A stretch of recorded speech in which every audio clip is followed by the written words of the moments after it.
What is going on, guys? My name is Clutch Sometimes, bringing you your Week 3 battle for the PCL.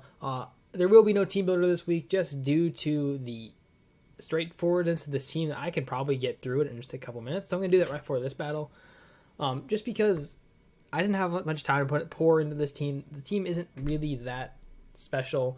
It's something you can pretty much look at her roster and immediately know that, hey, this isn't. It's kind of a simple roster to build for, just due to the fact that the team is super weak to rock, and I have a Nihilego. So I legitimately am bringing Scarf Nihilego. I'm bringing a Violite Max HP Doublade just in case, because they have a Minior on the roster. So in the off chance that Minior does come, I can immediately deal with it with Doublade, take the hit, Gyro Ball, Minior is gone. Whimsicott is there to beat Crawdot, which also didn't come.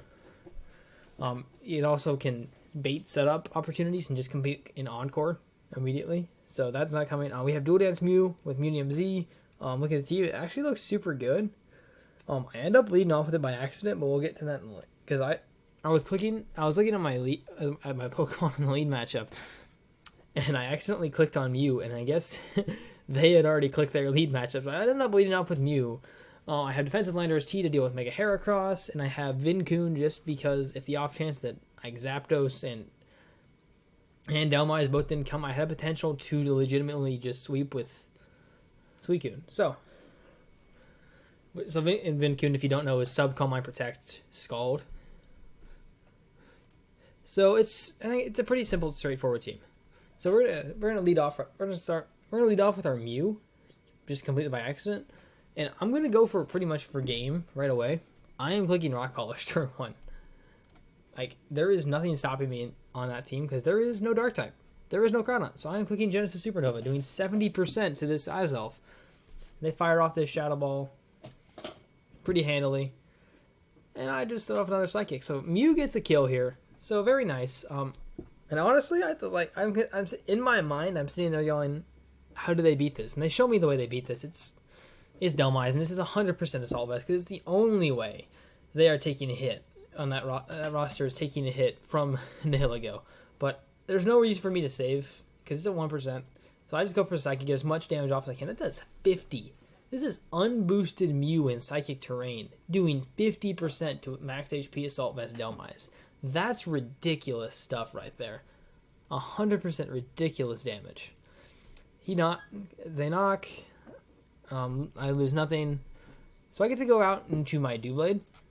My initial thought process here was, I can just Shadow Sneak for good damage, and then I had the sudden realization that Psychic Terrain was up, so I could no longer. I have no longer the ability to Shadow Sneak this Dhelmise, like at all.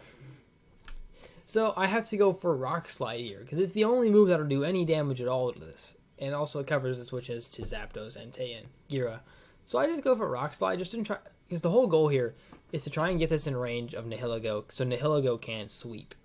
So it knocks off my Violite, which I don't really mind, because it's thing is just there to deal with Minior. So if you don't do that, and so knock off an Earthquake from Dhelmise is a kill. So I look down right now, but Nihilego is about to go in on this team. So there's no Psychic Terrain now. So I go Nihilego, and I believe Power Gem picks me this kill. Yep. And so I pick the Power Gem here. Nihilego with that one. And he goes Entei. And they go Entei. I thought this was super to me, when I'm looking at this team, I think you have to bait Nihilego somehow. So my whole thought when they brought out the Entei, when she brought out the Entei, I thought it was Chardy Berry Stomping Tantrum. I am 100% positive. I was sitting there going, this is Chardy Berry Stomping Tantrum. It's a Nihilego lure. It's a great lure. It can take the Power Gem easy.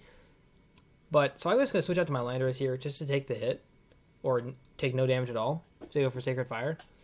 Take the potential Sacred Fire, or just take no damage from the Stomping Tantrum.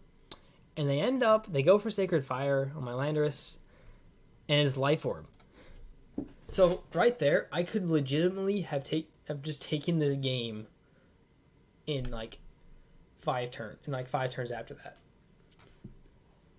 So Nihlego doesn't get that kill. Goes into Gera.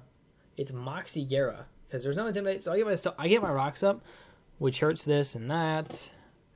They go straight for the Dragon Dance, and I go for the Stone Edge, and I connect, and I do 78%. Just beautiful damage. Beautiful, beautiful damage.